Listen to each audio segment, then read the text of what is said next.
தொட்டில தண்ணிய மாத்தணும், மீனை பிடிச்சி வைன்னு சொன்னேன். ஆனா இப்படி பிடிப்பான்னு எதிர்பார்க்கவே இல்ல.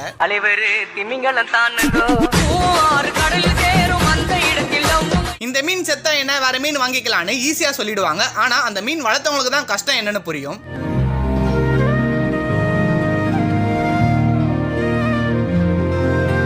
உங்களுக்கு மீன் வளர்க்கறது ரொம்ப பிடிக்கும்னா ஒரு லைக் பண்ணிக்கோங்க. நீங்க மீன் வளர்த்துட்டு இருந்தீங்கன்னா நம்ம சேனலை சப்ஸ்கிரைப் பண்ணி வச்சுக்கோங்க. கண்டிப்பா உங்களுக்கு ரொம்பவே யூஸ்ஃபுல்லா இருக்கும். மொத்த பாசத்தையும் ஒரே நாள்ல காட்டினா இப்படிதான் இருக்கும். மாட்டிக்கினாரு ஒருத்தரு, மாட்டிக்கினாரு ஒருத்தரு, இவரை காப்பாத்தணும் கத்தரு, இவரை காப்பாத்தணும் கத்தரு. ஃப்ளவரான் கேள்விப்பட்டிருக்கேன். அது என்ன புதுசா துபாய் ஃப்ளவரான்?